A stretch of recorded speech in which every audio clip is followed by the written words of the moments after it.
The Queen cannot take back Prince Harry and Meghan Markle's Duke and Duchess of Sussex titles because they were granted with a special condition, a constitutional expert has said. In May 2018, Buckingham Palace announced the Queen was pleased to grant Prince Harry a new title, which would then extend to Meghan Markle on marriage.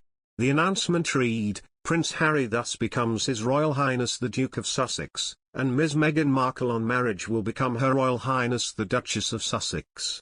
However, when the Duke and Duchess of Sussex stepped back from royal family duties in January 2020, their disentanglement from the royal family included giving up certain titles that came with firm duties. They no longer go by the HRH titles, but have maintained their use of the Duke and Duchess of Sussex name. This may be down to the Queen's inability to take back such titles from Meghan and Harry once they have been granted, unlike the HRH title, a constitutional expert has told Express.co.uk. Dr. Bob Morris described how the Duke and Duchess of Sussex titles have a special condition, that is, they can't be removed unless there's an Act of Parliament.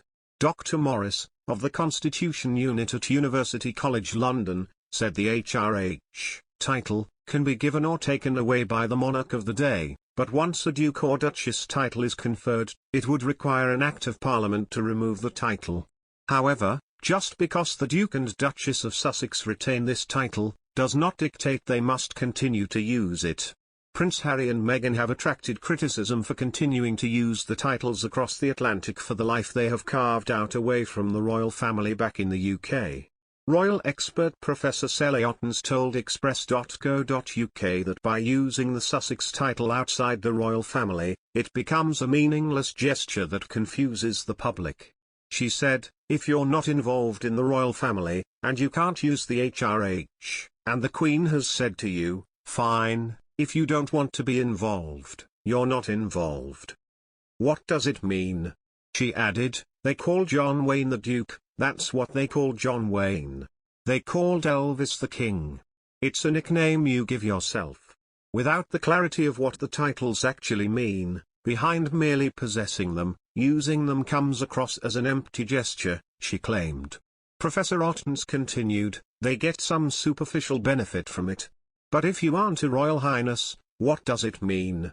Dr. Morris added that possessing the title and choosing to use it were two separate issues, despite Prince Harry and Meghan being at liberty to retain and use their titles. Dr. Morris said of the Sussex branding, whether or not they use the title is another matter. However, he expressed skepticism that there is an overwhelming will to strip Meghan and Harry of their Duke and Duchess titles anytime soon. He added, at the moment, we have a situation where they're living abroad. Harry may well have established or be in the process of establishing domicile there, which leaves him out absolutely from acting as Councillor of State. They are at liberty to retain and use their titles until such time as they were moved by an Act of Parliament. And I don't see that happening. He added, at the moment, we have a situation where they're living abroad. Harry may well have established or be in the process of establishing domicile there, which leaves him out absolutely from acting as Councillor of State. They are at liberty to retain and use their titles until such time as they were moved by an Act of Parliament. And I don't see that happening. Of Parliament.